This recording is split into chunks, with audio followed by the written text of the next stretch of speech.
In episode number 312 of the Reasons I'm Broke podcast, we cover Artgerm's latest Catwoman variant and some of our favorite ones that he's done in the past. We're also going to talk about the latest on the Guardians of the Galaxy 3 with Pedo Perv and James Gunn. Our comic book highlight this week is Batman number 54 from Tom King. All of this and so much more on today's show.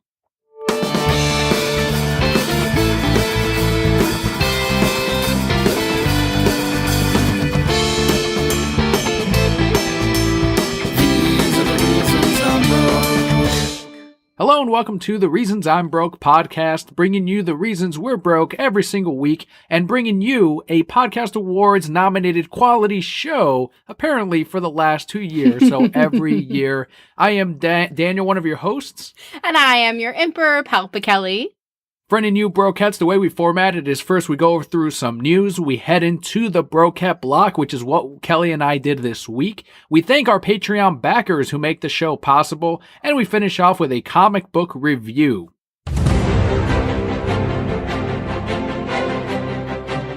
During the Ticonderoga convention, Dredd's Carl Urban was asked on the state of the Mega City 1 TV show.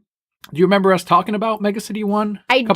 So it was supposed to be the Judge Dredd TV show. Mm-hmm. And then they asked him if he was a part of it. And he's like, I would fucking love to be a part of it. But that's all that we heard about it. Well, we've got even more info now from Carl himself. Quote, I'm not attached to it, although I did have a preliminary round of conversations with them. I am interested in doing it. There are a lot of great stories to tell there. It is up to them. Their idea for Mega City 1 was basically to build the show around more rookie judges and young new judges, and Dredd would come in and out, and I said I would do it, but it has to be done in a meaningful way. I can't just come on and grunt and pull faces. There has to be story there for him. There has to be a kind of little arc and the story we are trying to tell, end quote.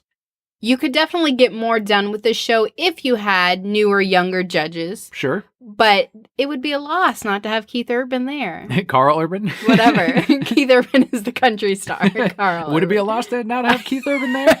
It might. You don't know. Carl Urban. I think he wants something. He wants to be the head guy on this.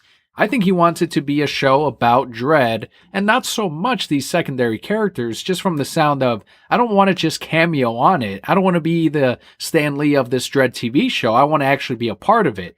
I want to have a story in the show. Well, even if he doesn't really want to be a part of the whole show, there needs to be a reason for him to be there. And I see it as him respecting the character to say there has to be a reason for him to be in here, not just, okay, let's just throw him in just to have him in so we pull more people to see the show.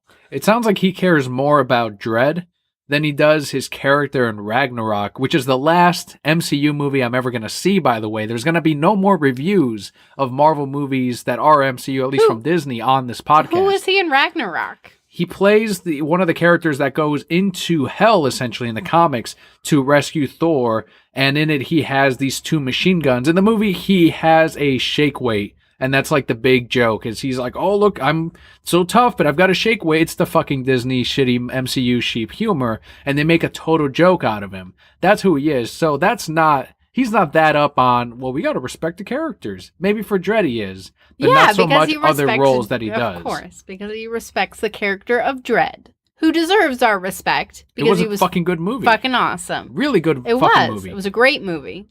Mega City 1 is currently still being eyed on as far as what streaming network it should be on. But it sounds like they at least have some kind of idea on what they want these plots to be for these episodes or the structure of each one. I could really see this on Netflix if it's going to be anywhere. Why does everyone always go straight to Netflix? Because, like, Netflix is they have all this money and they're just dumping it. Like, yeah, and Netflix does have all this money and they just dump it and they put out shows like this. I take that back. Hulu has some pretty dark shows too. It could be on Hulu because, what is it, The Handmaid's Tale? That's a pretty dark story. Mm-hmm. Could make it on It can be on a lot of streaming services. Very many of them. I don't know how expensive this show would be. Of course, we want to see it on Netflix. We want to see it on the streaming service that we already subscribe to. There are streaming services out there that are tiny that it could still land on. If you want some good money behind this, they would put it on HBO. But then there would be a lot of asses. Which we're getting Watchmen on. So that's well, of course, because Watchmen has dingles everywhere Yeah. and butts and sex and stuff. I don't know if we're going to get the HBO streaming service or if we're just going to wait for this show to come out on Blu-ray. What do you think the plan is going to be? Because we have to watch Watchmen. There's no way we don't see that show. Use somebody else's HBO streaming service. Why aren't we doing that for VRV then? Why am I fucking about to go into this service? Do we have somebody else who gets VRV? We have a couple brokettes, but it's kind of scummy to ask. But like, they're not "What's your family. password?" I'm saying like my dad has HBO. Gotcha. Or you wait until all of Watchmen is out on HBO and then you get the 2-week free trial. That's what a lot of people suggested doing with VRV, like on those in that month trial. I think it's a month. You can catch up on all of Dragon Ball. You can catch up on all of My Heroic Academics. Dragon Ball or Dragon Ball Z Super? Dragon Ball Super. Okay. Because I was going to say Dragon Ball, who cares? You don't like Dragon Ball? No. You like, there's no Vegeta That's there. when he's a kid, right? No. Yeah, it's Nobody still got cares. Bulma. No. And Yeah, it's got Yamcha. But, ew.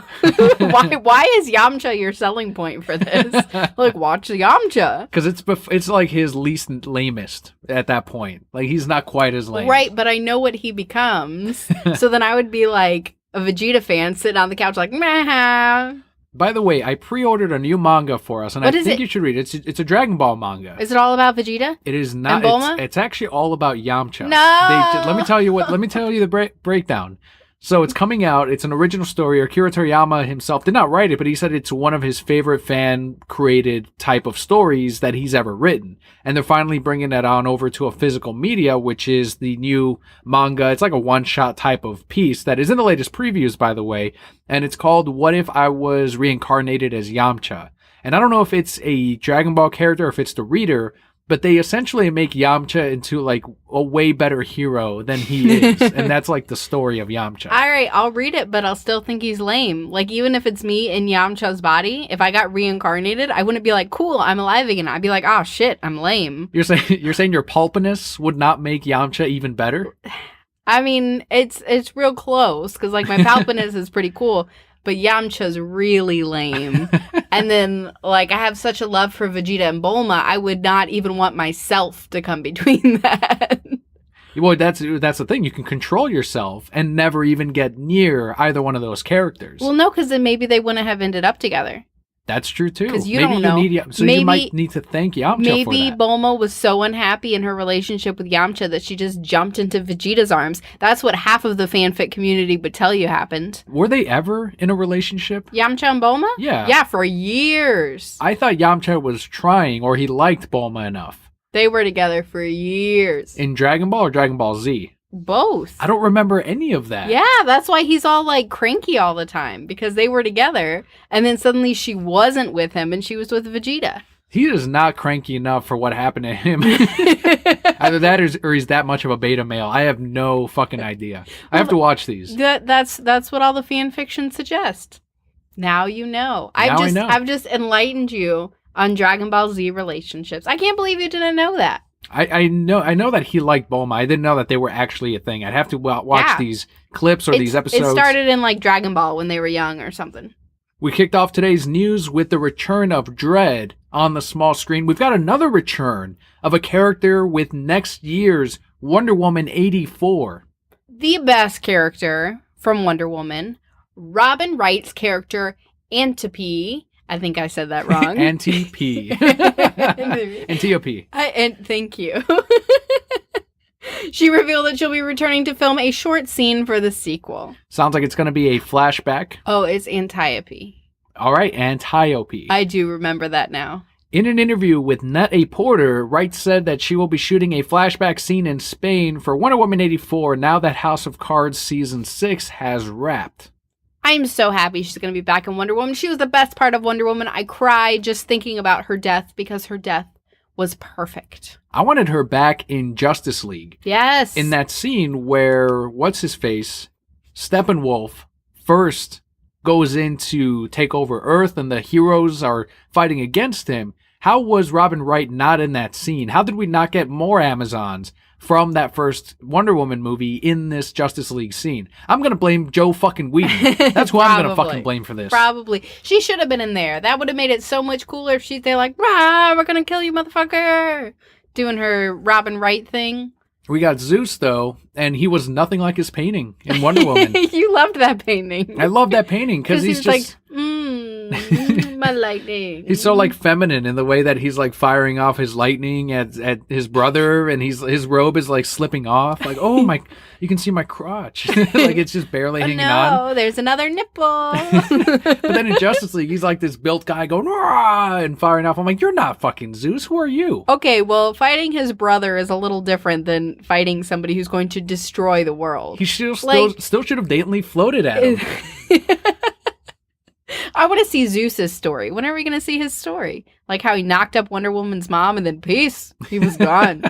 It's 2018. They're never going to do that. like he did in all of Greek mythology. To everyone. Remember when he turned into a swan and screwed the woman as a swan? He's turned into many animals and screwed many women that way. Where he'll like turn back into Zeus, and there's so many stories of him getting his dick wet. So many fucking stories. That's all he does. And I'm proud of him. And he fights Steppenwolf sometimes. And fights his brother occasionally. But mostly fucks everyone. Ooh, lightning. Sounded like Grease. Lightning. 84. Wonder Woman 84 is set to release next year on November 1st. Almost a year from now. Yeah. Can't come soon enough. Very excited for this movie.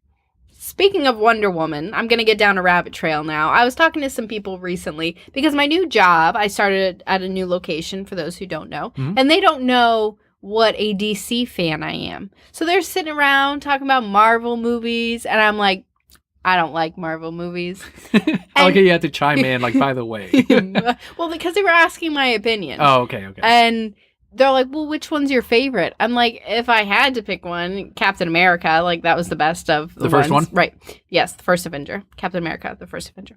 So then they're like, oh, so what movies do you like? And I'm like, well, DC. DC movies are great. And they're like, which one's your favorite? There's only one right answer. I was like, oh, I didn't know that my opinion had a right or a wrong answer.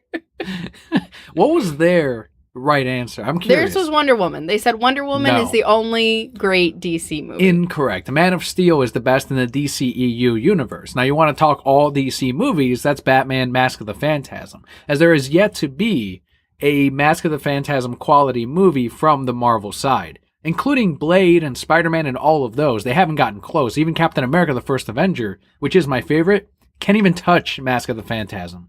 Or even the Dark Knight trilogy. Right. We'll bring it back down to that. We did bring up the Dark Knight trilogy, and they're like, those were really dark. I was like, okay. No shit. Whatever. We'll move on. You know, September 11 happened, right? And that's what caused all of these movies to get really fucking dark. And you know what? They were great. And they made a shit ton of movie. Dark Knight won an Oscar. Get the fuck out of here. That is a rabbit trail. They did admit that they liked Suicide Squad, so there's that. I'm trying to incorporate. That's really funny. Most of the MCU sheep don't like Suicide Squad. I'm trying to incorporate. I'm working with an artist, and I'm not going to say his name yet because there hasn't been an agreement yet on working on this design, but of an MCU caricature sheep.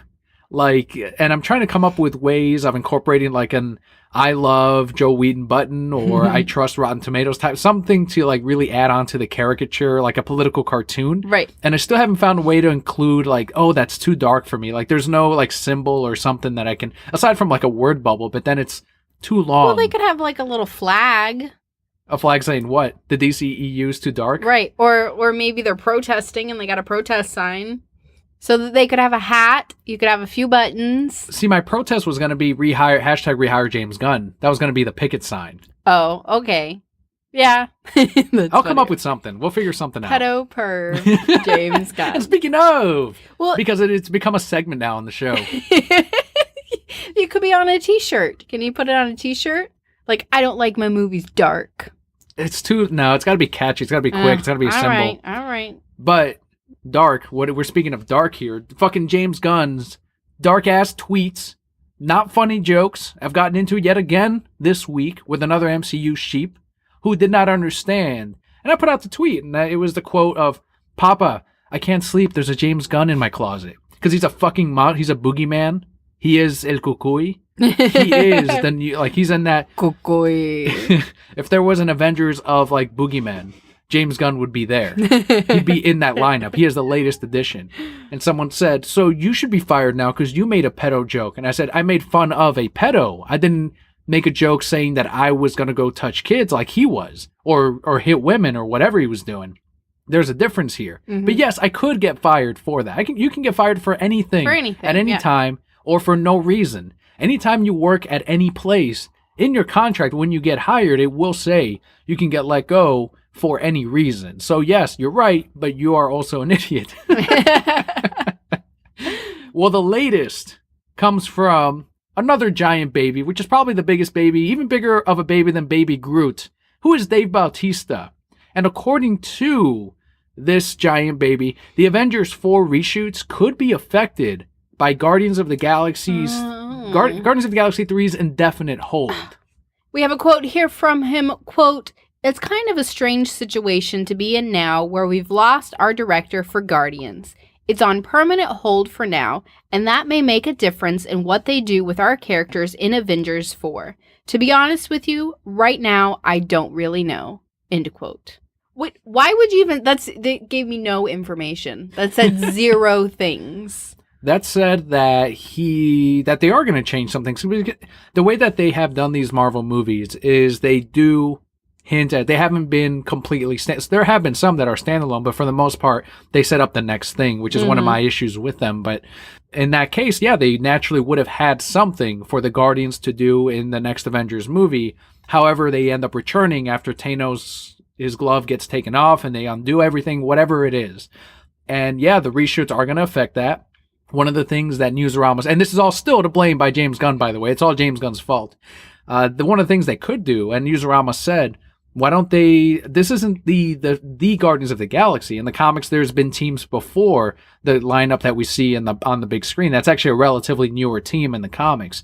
So they said these are all the characters in the Marvel Universe that have been Guardians in the past that they can use in future movies. They can tell the current cast, like, look, we're not going to do Guardians 3, or we will do Guardians 3. Whoever wants to come back, let's do it. And whoever doesn't, whatever the difference is, you insert those other Marvel characters as your new Guardians of the Galaxies. You can do like a mashup of those. And if none of them come back, great. A whole new team of Guardians of the Galaxy, or don't do any of the movies. There's so many options here for Disney, but them putting that on hold, yes, it probably does affect whatever they planned on doing with Avengers 4. So I may be revealing some spoilers here to our broquettes, but I have figured out how they're going to defeat Thanos. How's that? So they're going to do something. I don't know how, but somehow Thanos will get turned into a young child. And they'll call James Gunn. To stop him? Takes him away.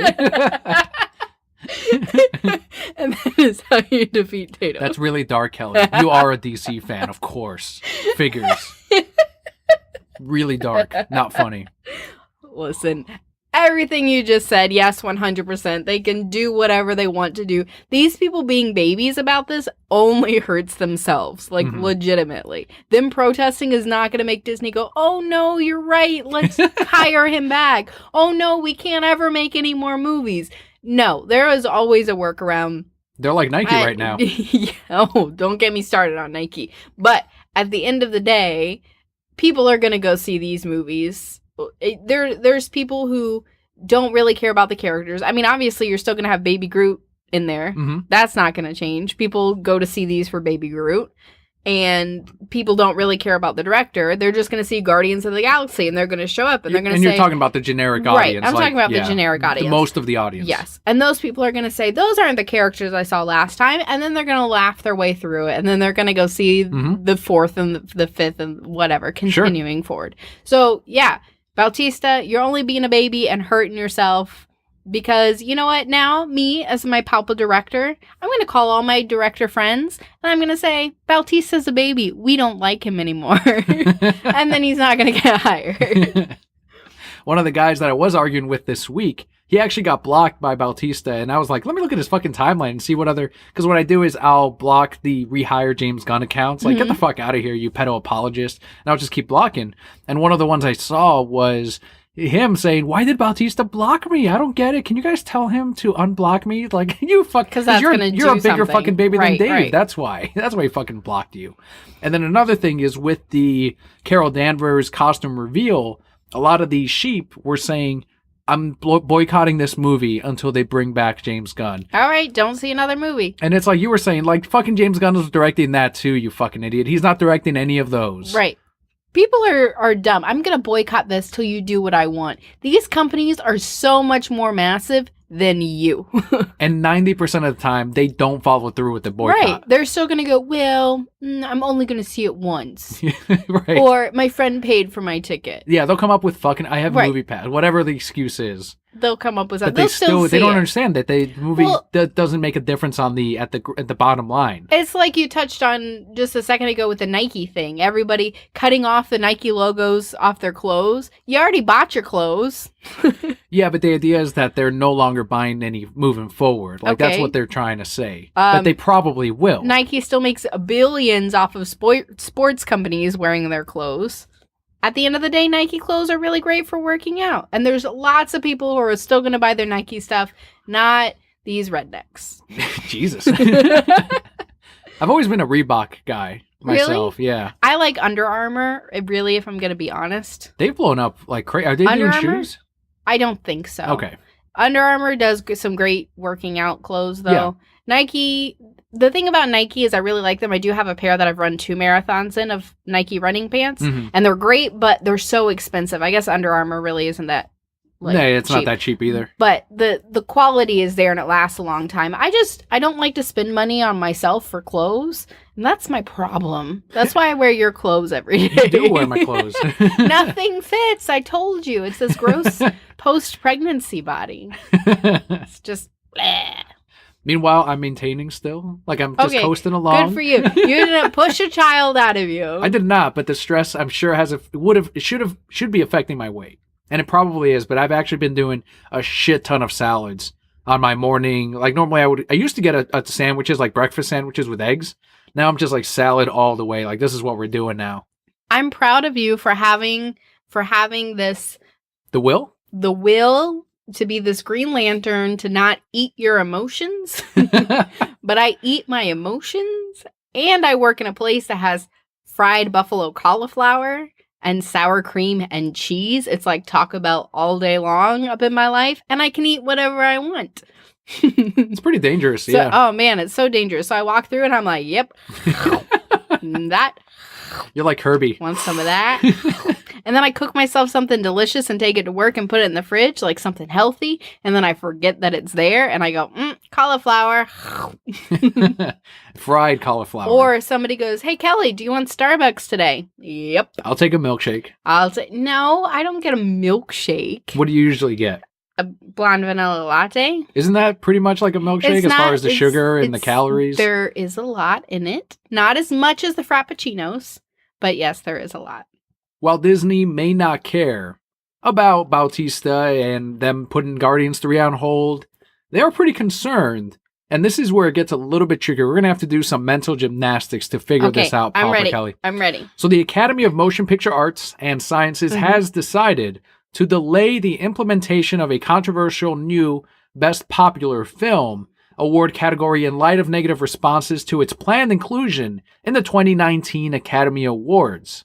Good, because it was a fucking stupid idea. It is a stupid fucking idea, and I agree. And this was a way for them to try to muscle their way into getting a superhero film up there for an Oscar, as opposed to just doing it the regular way of put up some good actors, put up a good fucking movie, put up some good cinematography. Best popular fucking movie. Like, it's the goddamn Teen Choice Awards on Nickelodeon. That's where you get that shit. There's awards for that.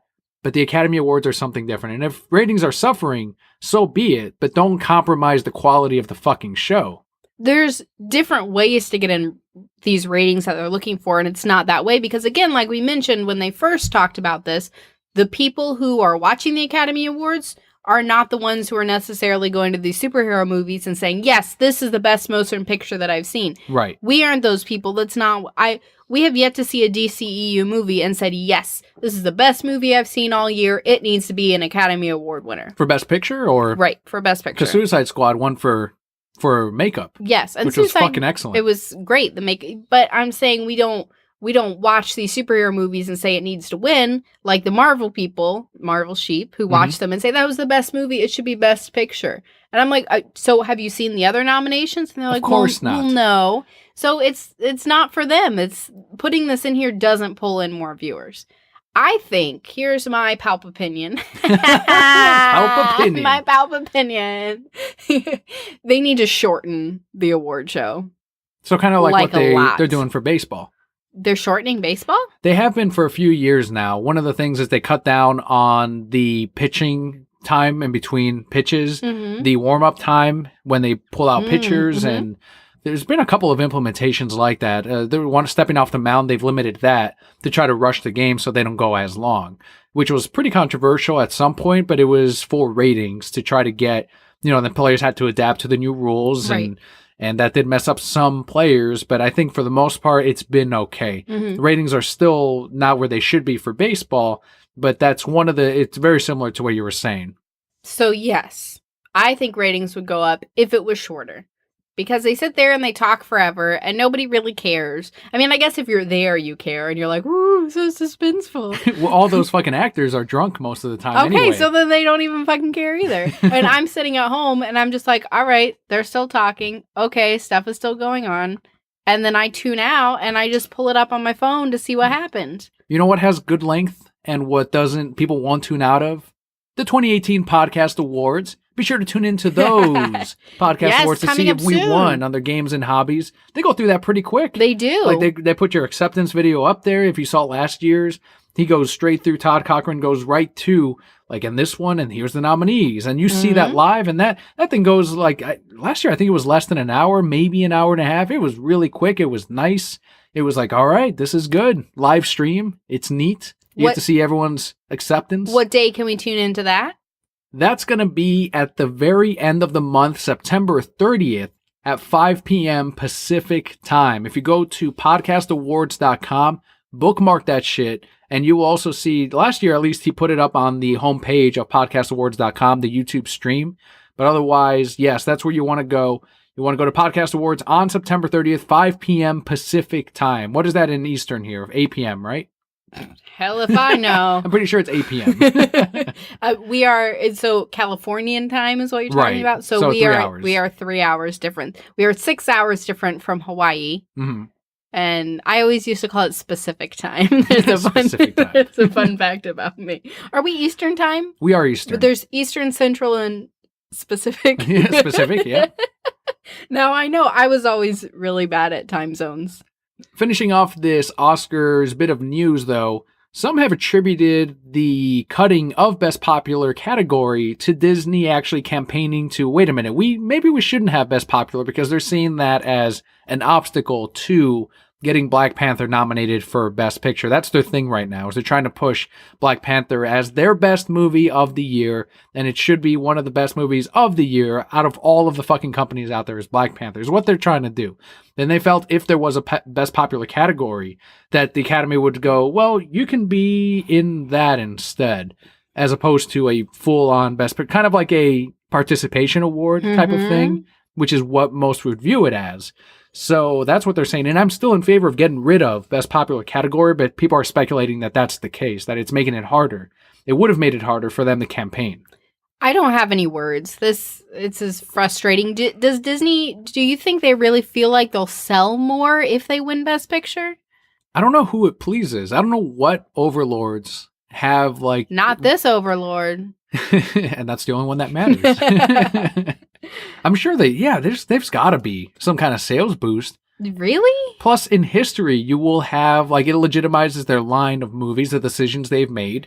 That's probably a bonus to all the people upstairs, too. Okay, I would see that one. I would see it as a bonus to people upstairs. But I feel like, especially with the Oscars, that so the people who are going to buy Black Panther, they're going to buy Black Panther regardless. Mhm. No matter what, you're going to go out, you like the movie, you're going to buy Black Panther. Marvel sheep, they're all about that. The people who normally wouldn't have bought Black Panther are not going to see the logo on the front that says most popular picture of the year or best picture and say, you know what, maybe it is. Let me buy that. Because the people who are watching, go out and watch these best pictures for the cinematography, for all the other aspects included in it, are going to see Black Panther superhero movie and immediately say no. Well, the other thing, too, is whenever they do these re-ups on Academy Award nominated films, I'm assuming that the studios, you know how they put them back in theaters, I'm assuming they get a cut of all those tickets that get sold for those marathons of Best Picture movies. Plus, not only that, they don't just do the marathons. They will bring back certain films for a run of a couple of weeks because it gets nominated or because it wins. So that's that many more millions of dollars that they could get based on winning Best Picture. So there's got to be money to be made, and Disney's all about every single fucking dollar. Every single penny, Daniel. Get every it correct. Single one. So I hope it stays out. It could still go in. I don't know. But hopefully no Best Popular Film is seen at the 2019 Academy Awards. Going down my rabbit trail again. I was somewhere and I don't remember where I was, but people were talking about movies and somebody goes, did you see last year's? Oh no, it was on the Rants and Raves board on Facebook. Mm-hmm. And somebody was talking about they asked the question, what's a movie that you've seen that you wish you hadn't? And somebody said, Shape of Water. I don't even know why it won Best Picture. It was a terrible movie. So obviously you didn't appreciate the movies or you did not understand it. I don't think it should have won. Really? I forgot what we saw last year that I thought was better. I think it kind of swept the Oscars like crazy. And I'm like, whoa, hold on there. Shape of Water. You let Guillermo have this. Yeah, he deserves it and all, but you shouldn't get something because you like, oh, he should have gotten it by now. Like, you know what I mean? Like, he should actually legitimately win it. I forgot what fucking movie. We talked about it last year, and I really enjoyed it over Shape of Water. Can't remember, but that's it doesn't matter. We'll see what we end up with next year. The final bit of news before we go into the Brocat block is Artgerm really brought attention, even more so than usual, to his variants, to his covers, to his artwork, with what is probably my favorite Artgerm cover to this day, until he blows me away next month with another amazing cover, whether it's Supergirl or Catwoman. And that is the Catwoman number 4 variant that just got its final order cutoff reveal. And as of this recording, on Monday morning, all the comic shops put in their final numbers for Catwoman number 4. So if you're hearing this early on Patreon and you do want this cover, check it out. It's Catwoman number 4 variant by Artgerm. He's put it up on his account. I tweeted it out. I put it up on our Pinterest, on Tumblr, and let them know if you want a copy, because this is a cover that even he said that he put a bunch of Easter eggs in it. And it is her in that kind of masquerade type of mask. And in the mask itself, there's a symbol of a bat. There's tears due to her leaving him at the altar.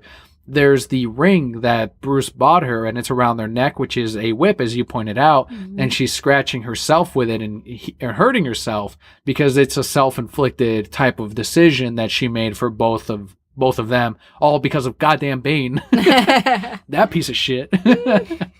But the cover is absolutely stunning. What do you think of his covers? What do you think of what he's been doing for the Catwoman variants and the rest of his art? No, absolutely. They're beautiful. Catwoman, again, is one of my favorite Batman characters. I really enjoy even what Tom King did with her up until he broke my heart. Yeah. Do you still like Catwoman now? I do, even though it broke my heart, because I understand her reasoning. She couldn't go through with it. If you had written it, you would have made her go through with it, and then they would have teamed up and fucking punched Bane in the fucking face. In the penis. That's where they would have punched him. He's so venomized that it's just gone. Like, it's disappeared. You know how steroid works? So how does he pee? That's a great question. It's maybe the tubes. Like, there's another tube right there coming out of his crotch. It's like, there's one yellow one. The rest are green. He keeps that in his pants, like in the leg. He just tucks it there. Stop. It's beautiful. It really says a lot in just this picture if you take the time to analyze it. And like you said, look at all those different Easter eggs, because I think it very well captured the pain that she's going through. And I'm appreciative that they're showing us that pain, because it wasn't just, oh, I left him at the altar and now I'm going to go live my life. Right. She's suffering. Yeah, she's still working through a lot of shit, and I'm hoping that she comes back to Batman. I don't know that they'll ever. She should have come back as soon as she saw Alfred's fucking notes. I get that, but I don't know that they'll ever take us back. I mean, like you said, we still got 50 more issues, and I'm exhausted. He's gonna take us back, but no one will care at that point. Right. I still want to see them get back together and get married, and them decide, you know what, we can be happy and still be these people that we need to be. Ugh. The moral of the story is you see a lot of pain. There's a lot expressed in this one picture, primarily because of the Easter eggs, or jointly because of the Easter eggs. So I'm glad that he's included them. It was brilliant on his part. It probably will go down as one of the best Catwoman covers of all time. And there's a lot of good ones. There's Adam Hughes, killed it. Darwin Cook over the years, also amazing covers. And now we're getting Artgerm, who has been doing DC under contract. That's one of the things that one of the regulars asked me at the comic shop. He said, how come the artwork looks, and he's a big Marvel guy. He only buys primarily Marvel. He'll get some of the covers sometimes for DC. And it's because he asked, how come the DC artwork, interiors and covers, look so much better than Marvel's? And I told him, honestly, after hearing so much word balloon, and John has so many industry members on that podcast multiple times a week, and they've all said the same thing. DC pays better. They pay way better, so they get those artists. They're getting those writers now. And Marvel, Disney, they're going to just say, well, we'll just get the young talent, pay them less, and get it done.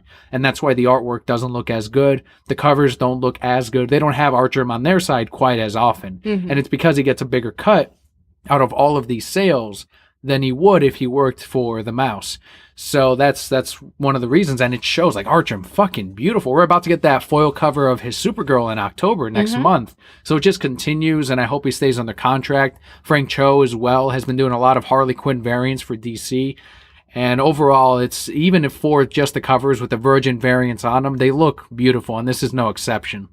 So that actually does wrap up our news. It was a lighter news week for us. I hope my rabbit trails were just as fun. But with that, we can move into our Broket block, what Daniel and I did this week. Leaving this week, we went today to Epcot Food and Wine, the big festival that we love, that I look forward to every year. I forgot to look through the fucking Sonic merchandise. I wanted to buy that Knuckles comic and figurine 2-pack. Like, I don't know if I just didn't see it. Do they still have that room on the side? I didn't see it. They expanded out. So the first room we walked in, that was all closed off last time we went. So now it's all intermixed through there. So there wasn't Sonic merch then? Because I didn't see it. I don't know. I wasn't looking. You were a few beers in by the time we got there, so. Yeah, and that's some of the best part is drinking and eating around the world. Leo, it was kind of warm though, but Leo still liked tasting the rice pudding for the first time. He had some nachos. French fries? Butternut squash, ravioli. Yep. Overall, we just love going to Epcot, and this is separate to anyone that's never been to Disney World. This is separate from the Castle Park. In Florida, we have different theme parks, and one of them is Epcot, which is the tastes around the world, and also technology and future. So it's kind of separated into two different sections. And every year in the fall, they do the Food and Wine Festival. And the way that the park is kind of laid out is you go around the lagoon, and as you go around the lagoon, you hit the different countries, and the architecture changes, the food changes, the drinks, and then it wraps back to the beginning of the park. So with the Food and Wine, they add even more stations with more options, more drinks, more alcohol, more food. And even in the rest of the park, outside of the Food and Wine area, they'll have even more of that futuristic type of, like, here's some dry ice in your drink. Ooh, like they'll do that kind of thing. And we absolutely love this time of year. It's just so much fun. It's already our favorite park. It is so much fun. It's different taking a child than it has been previously. But like we said, Leo really enjoyed it. And we still really enjoyed it. They had a lot of great offerings. Felt like more vegetarian offerings than they've had even last year or the year before, because they used to have a lot and then they kind of got away from it, and I feel like they're coming back around to that. So there was a good amount of stuff. We tried the Impossible Burger sliders, which was pretty good. We had spicy lentils. Yeah, those were fucking good. From Africa, yeah, with like a yogurt on top. So yeah, some great stuff. Great alcohol, always. Yeah, you got to actually drink this year. I did. I wasn't able to last year. So I had my first mimosa, which didn't feel like a real mimosa. Mimosas are supposed to be champagne and orange juice, but whatever. I had a key lime mimosa, which was delicious, which you thought tasted like cinnamon. I'm so confused. It did taste like cinnamon. It did not. We need to refine your palate. Don't tell me what it tasted like when I tasted. We need to refine your palate. And then... I'd be terrible at that Hell's Kitchen challenge. Yes, you would. Like, You'd be like, this? Cinnamon. Everything would be cinnamon. It's a cantaloupe. We're about to give him broccoli. Here you go, Daniel. Spinach with cinnamon on it. Okay. Anyway, I also had the coffee in Belgium with Godiva chocolate in it. Oh, it was so good. Everything in Belgium, amazing. Delicious. Every year. Delicious. It's fantastic. You got some pomegranate beer from Brewer's Collection. That was delicious as well. That was Germany, right? Brewer's Collection. Okay. The marketplace was in Germany, but right. It was called the Brewer's Collection. Yeah, I got that. I got something at Belgium. Whatever beer I get, I just try to get something I haven't tried. Was it a Hef? No, the wit beer. Okay. Which is a wheat beer. That one was really good. I don't think I had a beer that I didn't really enjoy. The one in Future World was a little bit tasteless. There was one of them. You got a tart cherry cider, and we also got a blueberry peppercorn cider. I think it was the tart cherry that was neither tart nor cherry. Cherry, yes.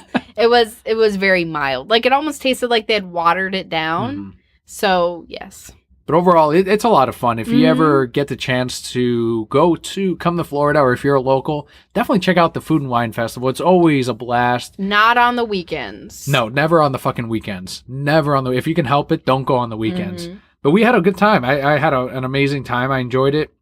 What else has been going on this week? You went to the dentist, and it's going to affect the podcast this month. It is. So I made an appointment to get my wisdom teeth removed because they've started hurting for years and years and years. I said, they don't bother me. I'm not going to do anything about it. And probably for the last, how long have I been complaining? 2 or 3 weeks now? About that. My teeth have been hurting. There's a lot of sensitivity. So I went to the oral surgeon to get a consultation, and they do that cool x-ray where they're like all around your head, because I hate the one where they stick the little plastic piece back in your cheek, because they can never get good x-rays because my mouth is too small, and then I have like the backs of my teeth poke out in the front, and so it always hurts, and then they swell, and it's a pain in the ass. So this one was great. It just went around my head and got this perfect x-ray.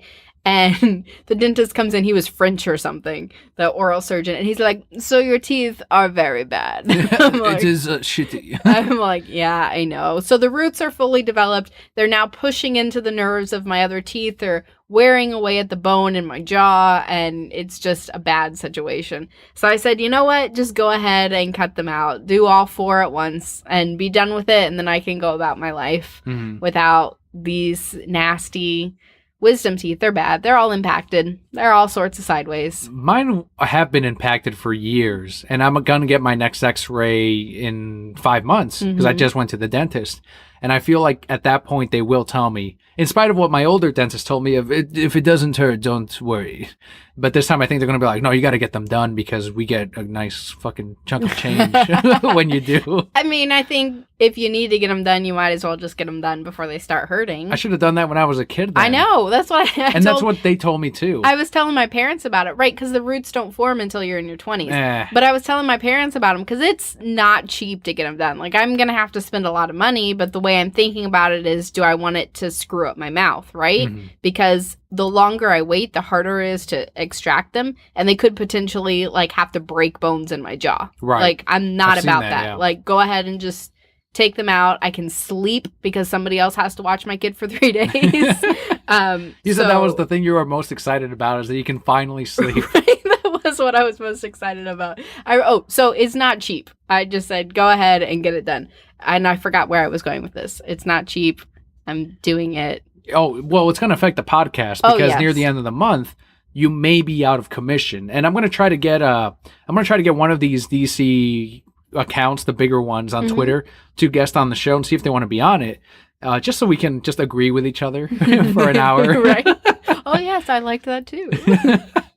So that'll be just in case, you can't make it, and we'll figure that out. I'm going to guess that I won't, and of course I'll try as much as I can, but I'm getting it done on a Monday.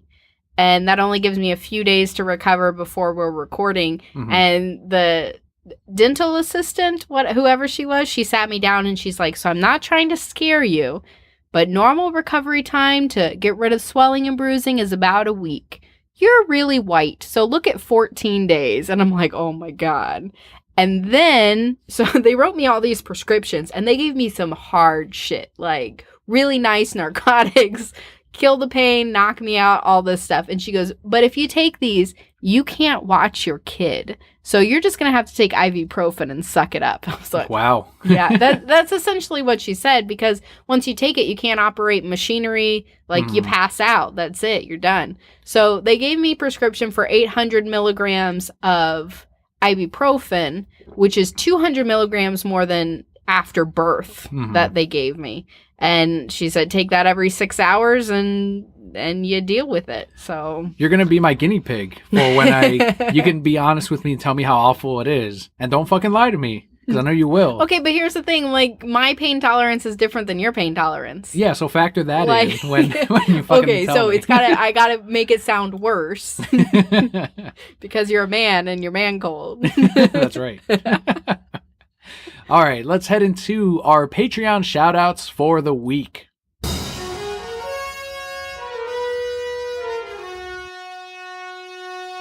Our first shout-out goes out to Brian, whose Twitter handle is @BrianSchaub1.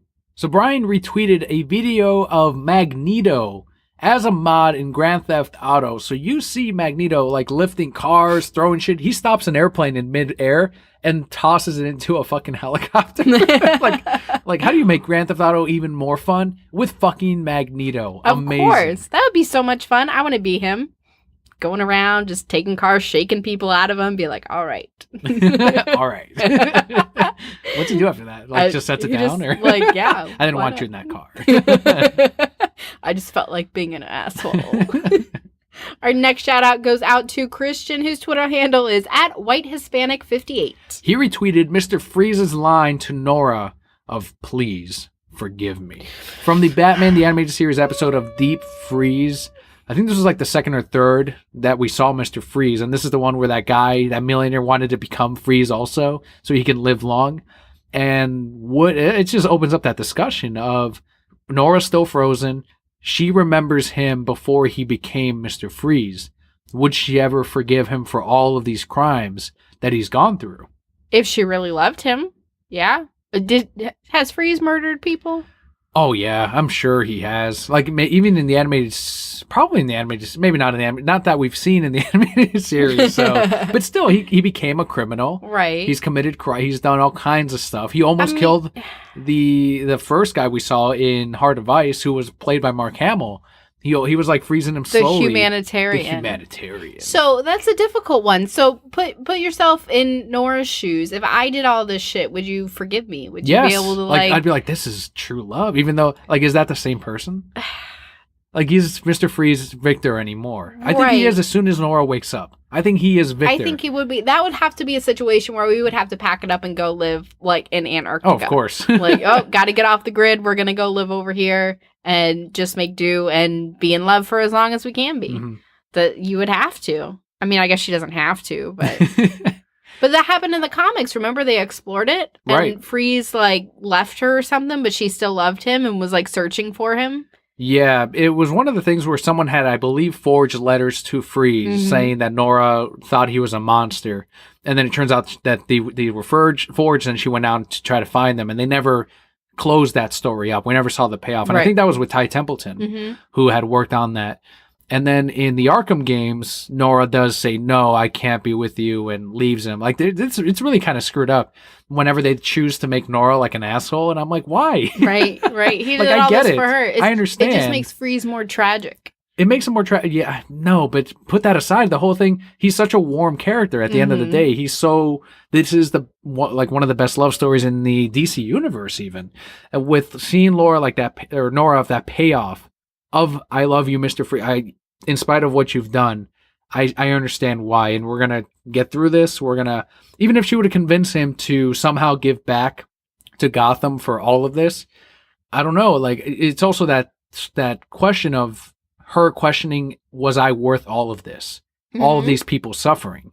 So it kind of keeps going, but I don't think she would leave him. No, I don't think. I don't think that she would either. She would forgive him. She would. I think she would find a way for him to give back somehow to Gotham, and then they would like peace out and go live someplace else. And if Batman is truly Batman, he would let him go. Yes, exactly. Thank you. My Batman would have fucking let him go. It's justice. No, it's Batman. I want them. You've seen Pocahontas too, right? Many years ago. Do you remember the end scene where they're like sailing off together and then they just turn and kiss at the end and it plays music and you see their boat get smaller? That's what's playing in my mind right now. Are they on an iceberg? Yes, an ice boat. He can like kidnap a boat and use his ice to make it go. It's perfect. Our last shout out this week goes out to Kat on Instagram at Katcha. Kat has been putting up some great city shots, as in photography shots. There's one amazing shot of her, like a tunnel, like a subway tunnel. And the caption even said, "I'm a few drinks in." And it's like she still took that amazing shot. And then there was some city skyscrapers as well. So if you want to see some great photography, please follow Katcha on Instagram at KATTSHA. Kat, come visit so you can take pictures of my kid, please. Some more pictures, yeah. Yes. She took some really good ones the first time. And as always, a huge shout out to decalavenue.com for helping us with the reward at the $5 tier.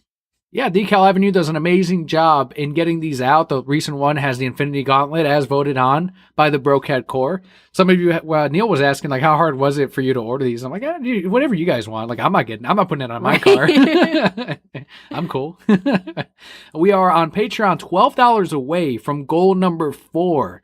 $12 away, so thank you so much. If you're listening and you think the podcast is worth $1 a month, it goes out to 25 cents an episode. Head on over to patreon.com/thereasonsimbroke. But of course, our podcast will always be free. The best thing you can do is talk to us on Twitter, leave us a review on whatever podcatcher you use, vote for us in the 2018 Podcast Awards. That's right, if you got chosen, yeah. All these things help other people find us. Final segment of the show as we wrap up is going to be our comic book highlight for this week.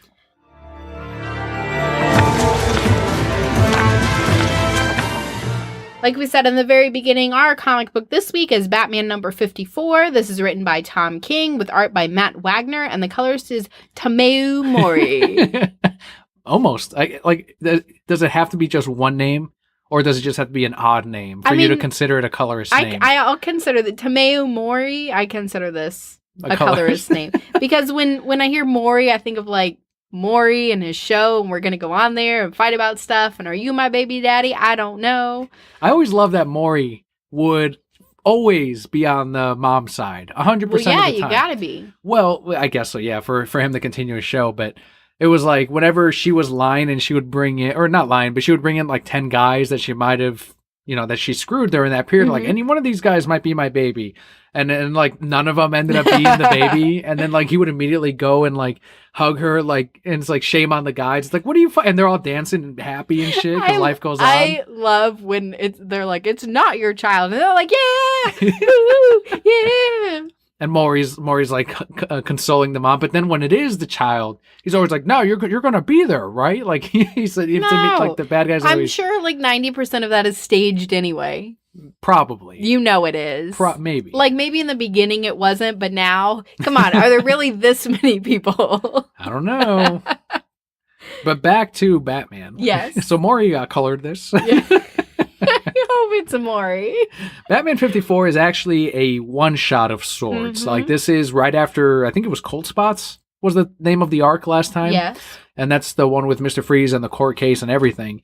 This one is kind of like a type of palate cleanser and really giving us a deeper look into Nightwing, who had taken over for Batman for that bit of time after he's been pushing, the Bat family away from himself, going into a dark place after Catwoman left him. Even Alfred can't even get him out of the funk. Like, dude, you're Batman. Get the fuck out. Like, get to work. Just get to work. And this is Nightwing and Batman's sort of history and him truly being a father figure to Dick Grayson as one. We're going into the present. He's trying to cheer up Bruce, trying to get him back on as Batman, trying to fix him in a way. And then going to the past and showing that Bruce did in fact fix Dick Grayson after he went through a tragedy with the Flying Graysons. This issue was so incredibly sweet to me because, I mean, maybe it's because I of course have a witness firsthand that father-son relationship, but the way that they went back and forth and related Dick's situation of losing people who were so incredibly important to him, and now Batman's situation. And of course you see Batman constantly pushing, constantly shunning any efforts that Dick is putting forth. And, you know, it would be really easy for Dick Grayson to say, well, he doesn't want my help, I'm out of here. Right. But he remembers what Bruce went through to help him work through his grief. And Dick Grayson's whole message here, you know, every time Bruce says, I'm fine, he says, I get that, but I'm here when you don't want to be fine. And just kind of knowing that he's there, I think, is what Bruce needs and what helps him hopefully cope, get better. You don't really see the conclusion of it, but you do constantly see that he's just there for him and doing things that he did as a kid to try and help bring Bruce out of that. And you slowly see him start to work through it. This is also an issue that tells you exactly why Dick Grayson did not become as sort of hurt or twisted or insane as Batman is right now.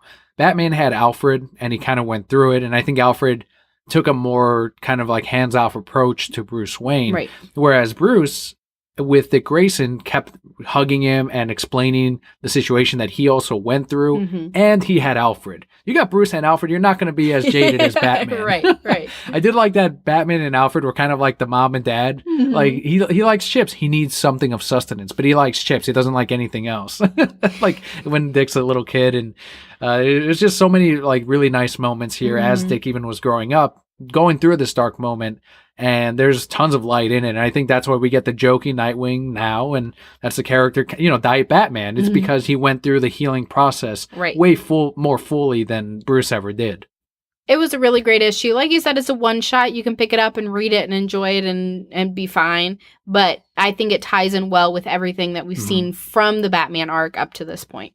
Yeah, I wouldn't call it a jumping on point of sorts because you are seeing some of that suffering that Bruce is going to, and it's not really a part one. It is sort of like a one-shot story, but it is worth reading, absolutely, especially if you're a Nightwing fan. I think if you aren't reading Batman, but you are subscribed to Nightwing, you should at least pick up Batman 54. And with that, we can wrap up our podcast for the week. Like we said, it was a lighter news week, so the episode is a little bit shorter. But we talked about some great things because when Palpa's here, it's always a good time. Always is. So thank you guys so much for tuning in. Make sure you reach out to us on Twitter at Reasons I'm Broke, at Palpa Kelli. Let us know what you thought of the episode, if there's anything you want us to touch on at any point, or to get in debates about how crappy Marvel is. The MCU, specifically. The MCU. Yes. So thank you so much for tuning in. I'm Daniel. I'm Kelli. And Brokehead Core, all will be well.